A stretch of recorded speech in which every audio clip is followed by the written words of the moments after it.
This exact moment is why we moved to Italy.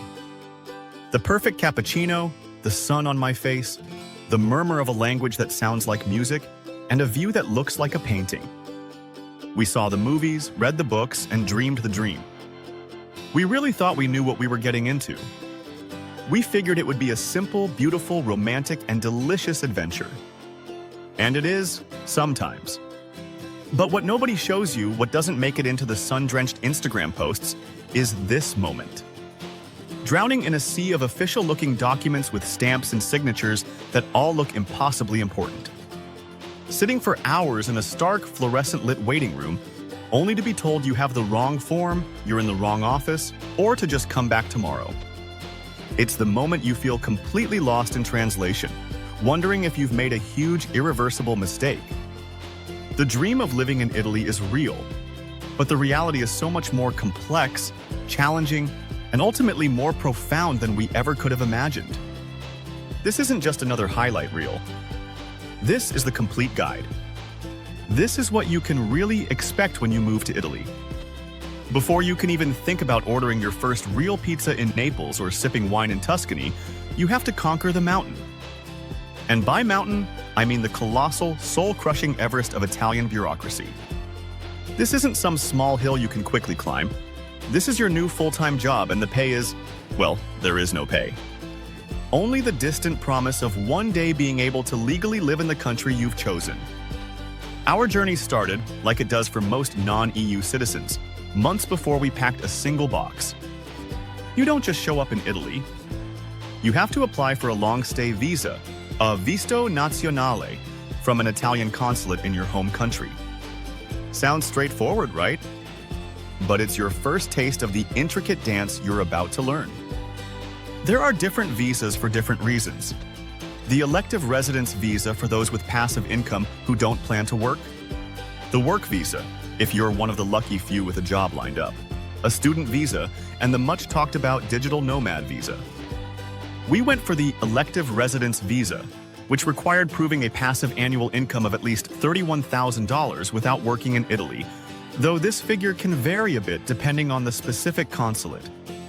So we gathered our documents, bank statements, income proof, a rental contract for a house in Italy we'd never even seen, and proof of private health insurance. Every single document had to be perfect. We made copies of copies. We organized them into color-coded folders. It felt like we were preparing a legal case, not planning a move. After submitting everything, we waited. And waited. The silence from the consulate was deafening. Weeks turned into a month, then 2. You just have to trust that your life's paperwork is moving through a system you can't see or understand. Finally, the visa came through. A single precious sticker in our passports. We'd done it. We thought the hardest part was over. Oh, how naive we were. That visa is just your ticket into the country. It is not your permission to stay. The real boss battle begins when you land. Within 8 working days of arriving, you're legally required to start the application for your permesso di soggiorno, your residence permit. This is a rule you don't want to mess with. You start this process at a post office, of all places. You go to a Sportello Amico counter and ask for the kit, a giant envelope with a multi-page application that's entirely in Italian and looks like an advanced tax form. Filling out that form was our first major test. We used translation apps, asked for help, and second-guessed every single box we ticked. Then you take the completed kit back to the post office with a special tax stamp called a marca di bollo, your passport, and photocopies of everything. They weigh the envelope, you pay a fee, and they hand you a receipt. This receipt is now the most important document you own. It's your temporary proof of being legal. Do not lose it. Guard it with your life. This receipt also has your appointment date at the local police headquarters, the Questura, for fingerprinting. Our appointment was 4 months away. For 4 months, we were in a strange legal limbo, armed with just a flimsy post office receipt. When the day finally came, we went with all our original documents, more photocopies, and passport photos. We waited for 3 hours. When our number was called, a stern-looking official flipped through our papers, grunted, and told us to come back in another 3 months to pick up the actual card. And let's not forget the codice fiscale. This is your Italian tax code, an alphanumeric code that is the absolute key to life in Italy. You need it for everything: signing a lease, opening a bank account, getting a phone plan, even for the loyalty card at the supermarket. Getting this was another trip to another office, the Agenzia delle Entrate, with another set of forms and another long wait. The bureaucracy here isn't just slow, it's a completely different philosophy of time. It's a system built on paper, stamps, and in-person appointments. You'll be sent from one office to another in a Kafkaesque loop. You'll be told different things by different people in the same office. You will feel like giving up. This is the initiation ritual. You learn to be patient, persistent, and to develop a weird sense of humor about it all. Because once you have that permesso di soggiorno card in your hand, you feel like you haven't just moved to Italy, you've earned it. After you've conquered the paperwork beast, your next great adventure is finding a place to live. And just like with visas, finding and securing a home here has its own unique set of rules and cultural quirks. The dream might be a charming rustic farmhouse with a vineyard. The reality often starts with scrolling through chaotic rental websites with blurry photos and vague descriptions. In many parts of the world, you find a place, sign a one-year lease, and move in. In Italy, the standard rental contract, the contratto di locazione ad uso abitativo, is often a 4+4 contract. That's an initial 4-year lease, with an automatic option for another 4. This gives tenants great stability, but it can be daunting for expats who aren't sure where they'll be in 4 years. Shorter contracts exist, but the 4+4 is the gold standard. One of the biggest surprises for us was the idea of an unfurnished apartment. In the US, unfurnished usually means bring your own bed and couch. In Italy, unfurnished can literally mean an empty box. No kitchen cabinets, no sink, no oven, not even light fixtures. Just wires hanging from the ceiling. We walked into one apartment that was just a collection of rooms with pipes sticking out of the wall where a kitchen and bathroom should have been. It's up to the tenant to buy and install all of it. This was a level of unfurnished we were not prepared for. So we quickly learned to search for arredato, furnished, or semi-arredato, semi-furnished, apartments. Even then, furnished can be a loose term. It might mean it has a kitchen and a bed frame, but not much else. You have to ask very specific questions. Is there a fridge? A washing machine? You learn never to assume anything. Finding the apartment is one thing, securing it is another. To sign a lease, you need your codice fiscale. The landlord will want to see proof you can pay, which is tricky if you're not yet working here. They might ask for several months' rent upfront as a deposit, often 3 months, plus the first month's rent. That's a lot of cash to have ready. Then, the rental contract itself has to be officially registered with the revenue agency, the Agenzia delle Entrate. It's a legal requirement and you'll pay a registration tax, usually split between you and the landlord. We also learned about the importance of the condominio. If you're in an apartment building, you'll pay a monthly or quarterly condominio fee. This covers maintaining common areas, the elevator, cleaning the stairs, and shared central heating. These fees can vary wildly, so it's a crucial thing to ask about. The whole process is a lesson in patience. You might find the perfect place, only to have the landlord decide to rent to a cousin instead. But through it all, you really learn about Italian neighborhoods. You discover local markets, the best cafes, and the prettiest streets. The search for a home becomes an exploration of your new city. And when you finally get the keys and walk into your own Italian home, even if you still need to buy light bulbs for every room, that feeling of belonging starts to take root. It's no longer just a place you're visiting, it's the place you come home to. You can show up in Italy with a few phrases from a travel guide. Ciao, grazie, prego, un caffè per favore. And in the tourist centers of Rome or Florence, you might feel like you can get by. But the moment you step off that well-trodden path, the moment you need to do anything more complicated than ordering a coffee, you realize the truth. To truly live in Italy, you have to learn Italian. A lot of expats think, oh, I can get by with English. And it's true that many Italians, especially younger people in big cities, speak English very well. But your life as an expat won't be lived in tourist-friendly restaurants. It'll be lived in the post office, the doctor's office, the local hardware store, and the municipal office for trash collection. And in those places, English isn't the lingua franca. Italian is. The language barrier isn't just an inconvenience. It's a wall that separates you from the life you want to build. Every piece of mail, every utility bill, every official notice is in Italian. Trying to figure out why your electricity bill is suddenly double, or what that notice taped to your building's front door is about, becomes a major task. It can feel incredibly isolating. You feel like an adult who has suddenly lost the ability to do basic things. My first solo trip to the supermarket was a humbling experience. I wanted to buy cold cuts from the deli counter. I stood there for 10 minutes, rehearsing the phrase in my head, while a line of nonnas formed behind me, sighing with practiced impatience. When I finally mumbled my request, the woman behind the counter fired something back at me at lightning speed, gesturing with her hands. I had no idea what she was asking. Thicker? Thinner? A different kind.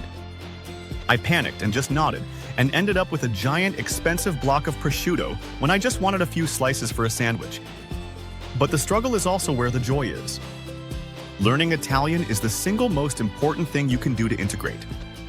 It's a sign of respect, and Italians appreciate the effort so much. The moment you move beyond ciao and can string together a real sentence, even a broken one, you'll see a change in how people interact with you. A simple buongiorno to the guy who runs the local cafe turns into a daily ritual.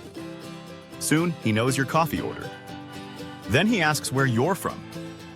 Then he starts correcting your Italian in a friendly, fatherly way. These small interactions are what start to weave you into the fabric of the community. We enrolled in language classes. We found language exchange partners.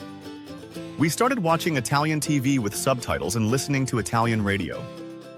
We embraced the awkwardness. We made mistakes. We said hilarious, nonsensical things. But slowly, painstakingly, the world began to open up. We could understand the conversations around us in the piazza. We could chat with our neighbors about the weather. We could go to the doctor and actually describe our symptoms. Learning the language is so much more than vocabulary and grammar. It's learning the culture. The gestures, the expressions, the humor, the passion. The language barrier is a huge challenge, but breaking it down, word by word, is the most rewarding part of the journey. It's the moment Italy stops being a place you live in and starts to become a place where you belong. If you're finding this guide helpful, and if you've ever had your own lost in translation moment, tell me about it in the comments below. I read every single one, and hearing your stories is what makes this so worthwhile. Now, let's talk about something everyone romanticizes about Italy, the pace of life. One of the biggest draws of moving to Italy is the famous lifestyle, la dolce vita, the sweet life. It's a vision of long, leisurely lunches, of closing up shop in the middle of the day for a nap, of prioritizing people over productivity. And this vision is absolutely real. But what the postcards don't tell you is that the slow life has two sides. It is both a profound joy and sometimes a source of immense frustration. Let's start with the beautiful part. In much of the world, we're conditioned to rush. We eat lunch at our desks. We schedule our days in 15-minute blocks. We're always striving for maximum efficiency. Italy operates on a different clock. The culture of taking time to eat, to talk, to connect is deep-seated. A coffee isn't something you grab in a paper cup to drink while walking. It's a moment you take standing at a bar, sharing a word with the barista, savoring the taste. Lunch isn't just for refueling. It's the main meal of the day, a time to sit down and truly enjoy your food. And then there's the riposo, the traditional midday break. In many towns, from around 1 p.m. to 4 p.m., the world just stops. Shops close. Streets go quiet.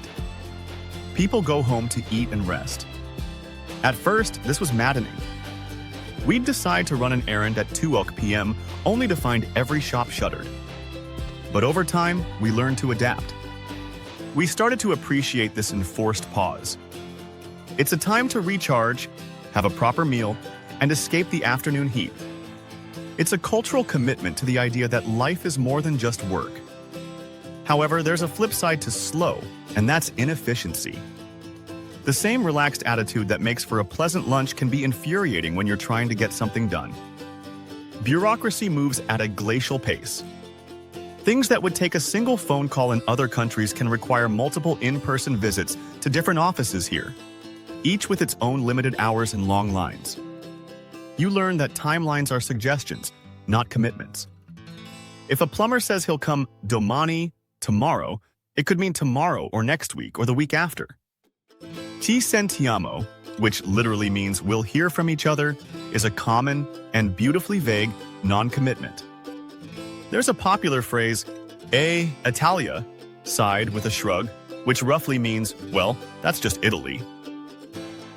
It's an expression of resignation to a system that often feels illogical. You learn to expect delays.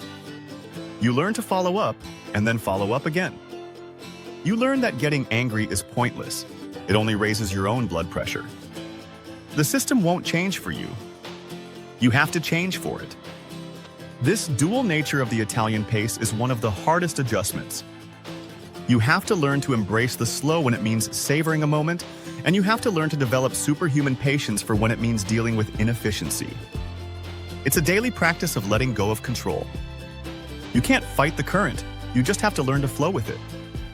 It teaches you to be more present, more resourceful, and to find a strange peace in the fact that things will happen when they happen, and not a moment sooner. Beyond the language and logistics, moving to Italy is an immersion into a culture that's both familiar from the movies and yet so different day to day. Culture shock isn't always about big, dramatic differences. Often it's the buildup of small things, the subtle social cues and unwritten rules that make you feel just slightly out of sync. Let's start with greetings. In many places, a handshake or a nod is standard. In Italy, the double cheek kiss, starting with the left, is common among friends and even new acquaintances. It's warm and intimate, but can be a little surprising at first. You have to learn the delicate dance of air kissing without actually making contact. Respect for elders is another cornerstone. It's customary to stand when an older person enters a room or to let them go through a door first. It's a small gesture, but it says a lot about the value placed on age and experience. Similarly, there are little rules like never wearing a hat inside a church or someone's home. These are things you learn by watching and sometimes by making a small embarrassing mistake. One of our favorite discoveries was the custom of la scarpetta. It literally means little shoe, and it's the beloved practice of using bread to mop up every last bit of sauce on your plate. In some cultures, this might be seen as rude. In Italy, it's the highest compliment to the cook, a sign the food was too delicious to waste a single drop. But there are also cultural aspects that can be a challenge. Italians are generally very direct and expressive. Conversations are passionate, loud, and full of gestures. What might sound like a furious argument is often just a normal, enthusiastic discussion about politics or soccer. People will openly comment on your appearance or ask personal questions that might feel intrusive elsewhere. It's not meant to be rude, it's just a different cultural norm of openness. The concept of personal space is also different. Lines are often more of a suggestion than a rule. People stand closer to you in conversation. The noise level in restaurants can be overwhelming if you're used to a quieter environment. Then there's the beautiful, chaotic world of Italian food rules. Cappuccino is a breakfast drink. Ordering one after 11 a.m. will get you some funny looks. Cheese never ever goes on seafood pasta. Meals are structured: an antipasto, starter; a primo, pasta rice; a secondo, meat fush with a contorno, side dish; and then dolce, dessert, and coffee. You don't have to eat all of them, but you eat them in that order.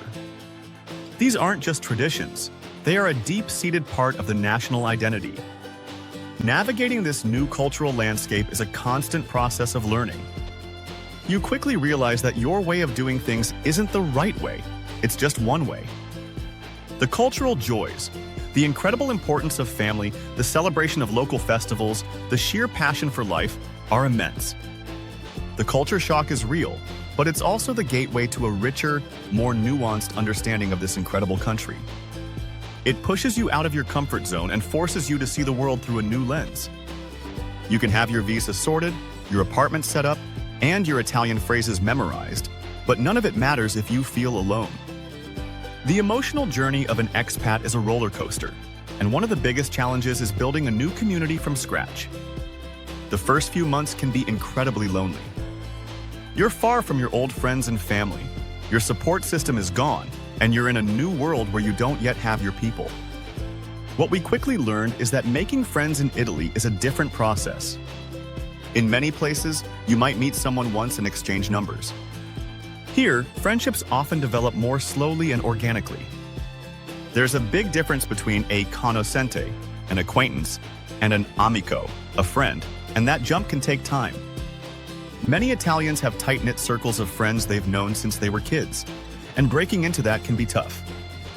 It's not that they're unfriendly, it's just that those bonds are deep. So how do you find your people? You have to be proactive. You can't wait for them to come to you. One of our best strategies was to become a regular somewhere. We picked a local bar for our morning coffee and went there every single day. We learned the barista's name. We smiled and said hello to the other regulars. Soon, we became a familiar face. People started to recognize us, to nod, to say hello. This is how connections begin, through small, repeated, daily interactions. Another great way is to join groups based on shared interests. Whether it's a language exchange, a cooking class, a hiking club, or a volunteer group, these activities are a natural way to meet people you already have something in common with. We joined a local hiking group and were soon spending our weekends exploring the beautiful countryside with a mix of Italians and other expats, all while practicing our Italian. Expat groups on social media are also a lifeline in the beginning. They connect you with people going through the exact same struggles. They're the people you can ask the stupid questions to, like, where do I buy baking soda? Or, has anyone else had this problem at the Questura? These groups offer immediate support, though it's also important to build connections outside the expat bubble to really integrate. We also discovered the magic of the local sagra. A sagra is a town festival, usually dedicated to a specific food, mushrooms, chestnuts, a type of pasta. These events are the heart of community life in small-town Italy. The entire town comes out to eat, drink, listen to music, and socialize. It's a fantastic way to experience local culture and meet people. Building a community takes time. There will be days you feel that sting of loneliness. But you have to keep putting yourself out there. Be open, be friendly, and show genuine interest in the people around you. Slowly, one coffee at a time, one shared meal at a time, you'll find your people. And when you have that first friend you can call when you have a problem, or that neighbor who brings you a piece of their homemade lasagna, you will finally feel like you're truly home. The dream of la dolce vita often seems like an affordable one. And while it's true the cost of living in Italy can be lower than in countries like the US, the financial reality is more complex. Just thinking it's cheaper is a dangerous oversimplification.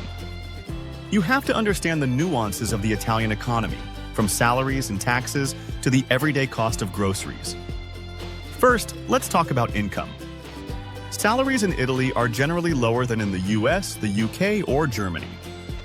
The job market can be competitive, especially if you don't speak fluent Italian.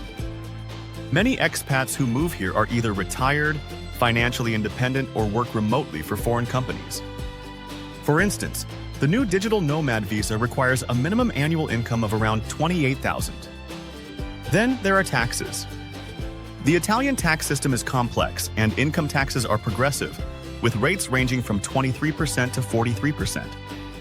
If you're an American, you have the added fun of filing taxes in both the US and Italy, since the US taxes based on citizenship. Tax treaties prevent double taxation, but you'll likely need to hire a commercialista, an Italian accountant, which is another expense. Now for the cost of living. Here's the good news. Many everyday expenses are indeed lower. A good bottle of wine can be just a few euros. An espresso at a bar is usually just over €1. Our weekly grocery bill is much lower than it was back home, especially for fresh produce and cheese. However, your overall budget can vary hugely by region. A single person might live on $400 a month in a small town, but in a major city like Milan or Rome, you'd need closer to $2,700 for a comfortable life. Housing is typically the biggest expense. Rent in the center of Rome can be on par with other major European cities, while in a small town in Abruzzo, it can be incredibly cheap. Utilities can be a surprise. Electricity and gas are quite expensive. You also pay for the public TV service, RAI, directly on your electricity bill. Opening a bank account can also be a challenge for foreigners, and you will absolutely need your codus fiscale and proof of residence. You learn to budget differently. You might spend less on groceries but more on bureaucracy. You might save on healthcare thanks to the public system, but have to be ready for unexpected costs, like buying an entire kitchen for your unfurnished apartment. The financial reality here requires a shift in mindset. It's not just about things being cheaper or pricier. It's about adapting to a totally different economic ecosystem. So after all of it, the paperwork mountains, the language hurdles, the cultural misunderstandings, the bureaucratic headaches, we come to the one question that really matters. Was it worth it? The answer, without a single moment of hesitation, is yes. 100% yes. But the reason why it's worth it isn't what we thought it would be. We came for the romantic dream. For the beauty, the food, the art, and all of that is here, and it's every bit as wonderful as we imagined. But that's not what makes this life so rich. The life we have now isn't the filtered perfect dream from the movies. It's something far more real and textured. It's worth it because of the challenges. Conquering the bureaucracy teaches you a resilience you never knew you had. Stumbling through the language connects you with people on a deeply human level. Navigating cultural differences helps you see the world with more empathy. You don't just get to enjoy the sweet life, you earn it, and that makes it infinitely more valuable. Living in Italy has taught us to be more patient, more present, and more appreciative of the small joys. The morning chat with the baker, the taste of a sun-ripened tomato, the shared laugh with a neighbor over a glass of wine. It forced us to slow down and rethink what's truly important. The dream isn't a fantasy life without problems. The dream is the reality itself, with all of its beautiful, frustrating, chaotic, and glorious complexities. Moving to Italy is not an escape. It's an immersion into a different reality. It's choosing a life that is slower but deeper, sometimes more frustrating but always more passionate. It is not the easy path. But for us, and for so many others who have made this leap, it is, without a doubt, the right one. So, I want to turn the question over to you. Whether you've lived abroad, are dreaming of it, or are just curious, what part of this reality of living in Italy surprises you the most? Let me know in the comments. I can't wait to hear from you.